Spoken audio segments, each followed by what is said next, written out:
حضرت آدم کی تخلیق مکمل ہوئی اور سیدنا آدم علیہ السلام کو سجدہ کروایا گیا اور سارے فرشتوں نے سجدہ کر دیا. ہم نے پہلے بھی یہ بات سن لی کہ ابلیس لعین نے سجدہ کرنے سے انکار کر دیا، حالانکہ فرشتوں میں رہا کرتا تھا. فرشتہ تھا نہیں لیکن فرشتوں میں رہا کرتا تھا اور اللہ کی عبادت اور اطاعت کا دم بھرتا تھا.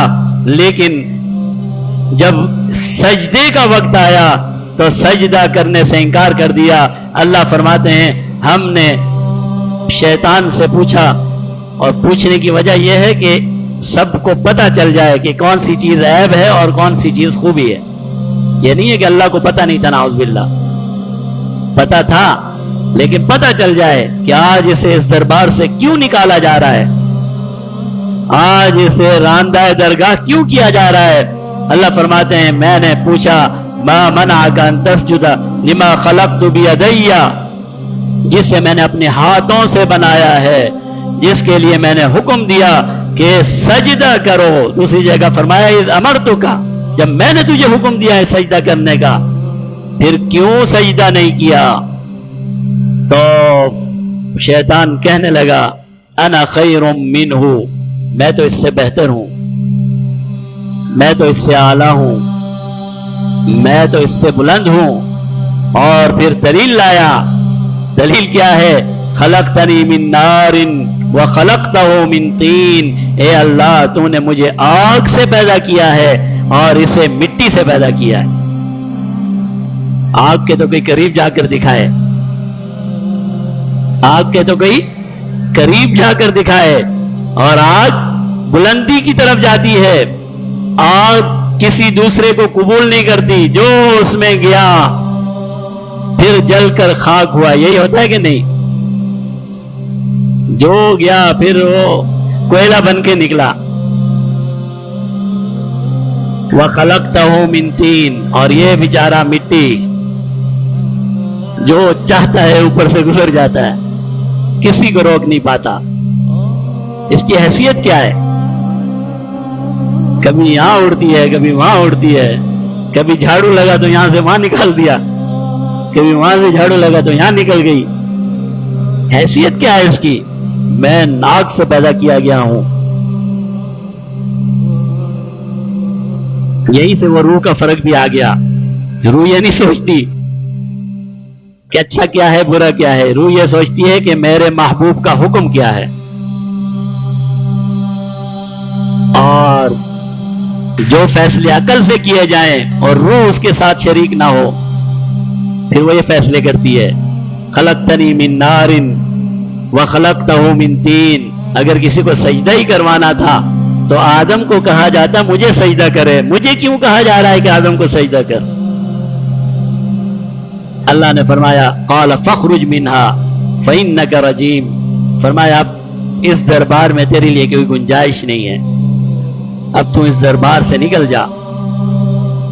ایک جگہ اللہ فرماتے ہیں یہ دربار وہ ہے تیرے لیے مناسب نہیں تھا کہ تو تکبر اختیار کرتا، برتری کا اظہار کرتا. یہ جنت، یہ اللہ کا مقام، یہاں تکبر کرنے والوں کی کوئی حیثیت نہیں ہے، تکبر کرنے والوں کی کوئی جگہ نہیں ہے. اور یہی جناب نبی کریم صلی اللہ علیہ وسلم نے ارشاد فرمایا جنت میں نہیں داخل ہوگا وہ شخص جس کے دل میں رائی کے دانے کے برابر تکبر ہے. اور تکبر کیا ہوتا ہے؟ میں اعلیٰ ہوں. آج اللہ معاف فرمائے ہم اپنے دل کو دیکھتے نہیں ہیں.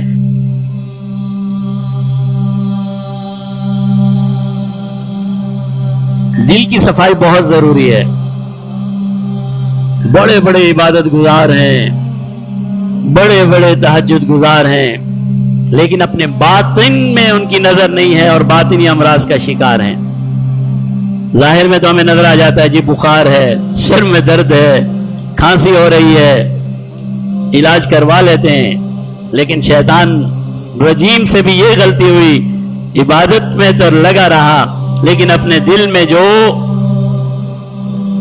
جو اس کے دل میں امراض تھے وہ امراض اس نے نہیں پہچانے، اور ایک دن اس مرض نے، اللہ کا فیصلہ تھا، اس مرض نے اسے تباہ اور برباد کر دیا، اللہ کے دربار سے نکالا گیا۔